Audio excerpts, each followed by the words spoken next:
செங்கல்பட்டில் நடந்த பாஜக கட்சி கூட்டத்தில் நயினார் நாகேந்திரன் பேசும்போது, அதிமுகவுடன் கூட்டணியில் நாம் இருக்கிறோம், கூட்டணி பேச்சுவார்த்தைகள் எல்லாம் முடிந்து யாருக்கு எத்தனை சீட் என்பதை உறுதி செய்த பிறகுதான் சொல்ல முடியும். கூட்டத்திற்கு வந்திருக்கும் பொறுப்பாளர்கள் தேர்தல் கூட்டணி பற்றி நாம் யாரும் பேச வேண்டிய அவசியம் இல்லை. பேஸ்புக், ட்விட்டர் பக்கத்தில் அது எப்படி இது எப்படி என்று தயவு செய்து யாரும் கருத்துக்கள் சொல்ல வேண்டாம் என்று அன்புடன் கேட்டுக்கொள்கிறேன். இந்த காலகட்டத்தில் சனாதனத்திற்கு எதிரான ஆட்சி, ஆன்மீகத்திற்கு எதிரான ஆட்சி நடக்கிறது. இந்த ஆட்சி தமிழகத்தில் இருக்கக்கூடாது என்பதுதான் நமது குறிக்கோளாக லட்சியமாக இருக்க வேண்டும். வேறு எந்த சிந்தனையிலும் நாம் ஈடுபடக்கூடாது.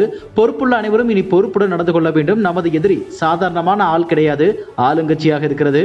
கூட்டணி குறித்து யாரும் பேசக்கூடாது, தலைமை பார்த்துக் கொள்ளும் என்று நயினார் நாகேந்திரன் பேசினார்.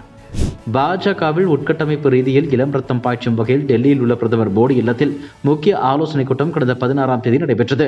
இதில் அமித்ஷா, ராஜ்நாத் சிங், ஜே.பி. நட்டா, PL சந்தோஷ் உள்ளிட்டோர் கலந்து கொண்டனர். இதில் விவாதிக்கப்பட்ட விஷயம் என்பது அமைப்பு ரீதியாக மாற்றத்தை புகுத்துவது. மாநில தலைவர்கள் முதல் தேசிய தலைவர் வரை பல்வேறு படிநிலைகளில் உள்ள பாஜக அணிகளுக்கு இளம் தலைவர்களை தேர்வு செய்யலாம் என்று திட்டமிடப்பட்டுள்ளது. இது தொடர்பான லிஸ்ட் ஒன்றை தயாரிக்க அறிவுறுத்தப்பட்டு பணிகள் நடந்து வருகின்றன. அதில் அண்ணாமலையும் இடம்பெற்றிருக்கிறார் என கூறப்படுகிறது. 2026 தமிழக சட்டமன்ற தேர்தலில் கூட்டணி இணக்கம் தொடர்பாக சில கணக்குகளை போட்டு மாநில தலைவர் பதவியில் இருந்து அண்ணாமலையை பாஜக தேசிய தலைமை விடுவித்தது. அதே சமயம் அவரது திறன்களை, தீவிரமான செயல்பாடுகள் தேசிய அளவில் கட்சிக்கு பயனுள்ள வகையில் பயன்படுத்திக் கொள்ளப்படும் என்று மத்திய உள்துறை அமைச்சர் அமித்ஷா தெரிவித்திருந்தார். இதையடுத்து கட்சியின் தேசிய செயற்குழு உறுப்பினராக நியமிக்கப்பட்டுள்ளார். அண்ணாமலைக்கு தமிழ், ஆங்கிலம், கன்னடம், ஹிந்தி தெரியும். எனவே பாஜக யுவ மோர்ச்சா எனப்படும் இளைஞர் அணிக்கு தலைவராக நியமித்தால் சிறப்பாக செயல்படுவார் என்று கட்சிக்குள் பேசப்பட்டு வருகிறது. இந்த பதவியில் தற்போது கர்நாடக மாநிலத்தை சேர்ந்த தேஜஸ்வி சூர்யா இருக்கிறார்.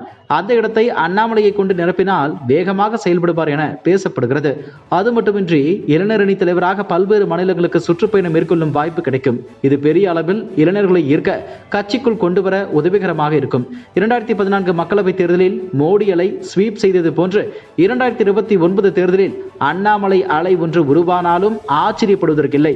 எனவே பாஜகவின் உள்கட்டமைப்பில் இளைஞர்களுக்கு வாய்ப்பளிக்கும் மேலிடத்தின் திட்டத்தில் அண்ணாமலைக்கு தனி இடம் அளிக்கப்படும் என்று எதிர்பார்க்கப்படுகிறது.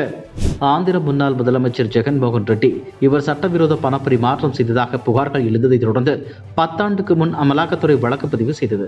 இந்த நிலையில் தற்போது ஜெகன் ரெட்டி டால்மியா சிமெண்ட்ஸ் நிறுவனத்திற்கு சொந்தமான 405 கோடி ரூபாய் மதிப்பிலான சொத்துக்களை முடக்கியுள்ளதாக அமலாக்கத்துறை அறிவித்துள்ளது. ஜெகன்மோகன் ரெட்டி பெயரில் உள்ள 27.5 கோடி ரூபாய் மதிப்புள்ள பங்குகள், 377 கோடி ரூபாய் மதிப்புள்ள டால்மியா சிமெண்ட் நிறுவனத்திற்கு சொந்தமான நிலம் ஆகியவை முடக்கப்பட்டுள்ளன.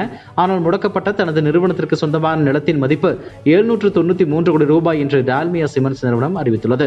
டால்மியா சிமெண்ட்ஸ் நிறுவனம் ஜெகன் ரெட்டிக்கு சொந்தமான ரகுராம் சிமெண்ட் நிறுவனத்தில் 95 கோடி ரூபாய் முதலீடு செய்தது.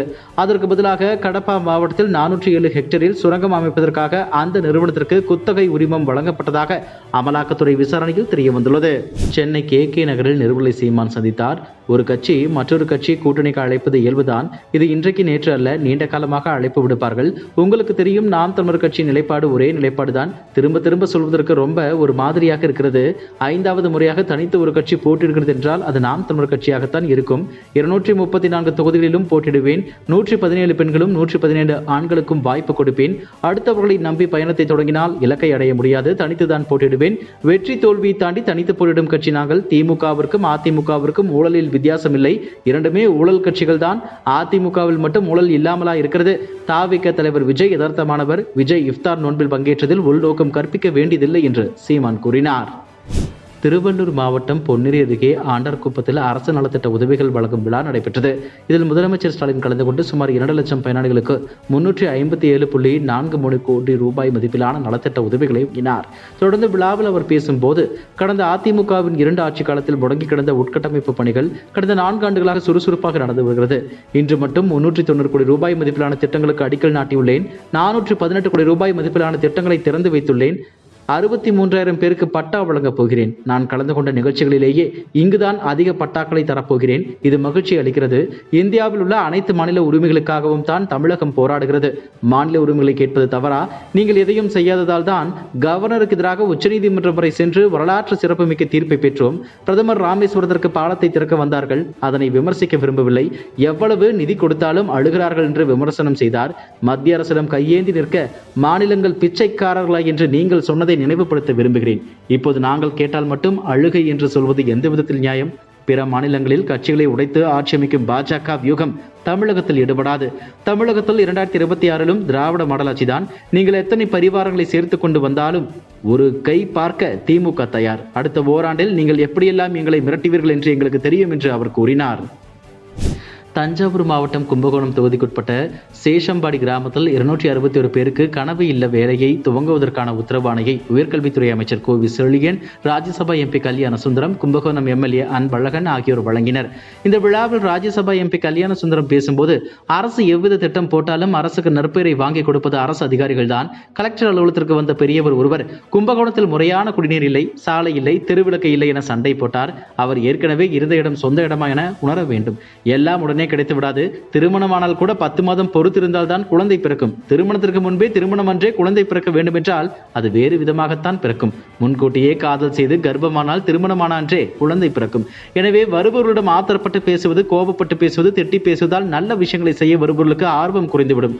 அவர்களிடம் அனுசரித்து வேலையெல்லாம் செய்து கொடுங்கள் என கேட்கணுமே தவிர விதண்டாவாதமாக பேசக்கூடாது. உங்களுக்கு வீடுகள் கட்டித்தர வேண்டும் என சட்டம் இல்லை.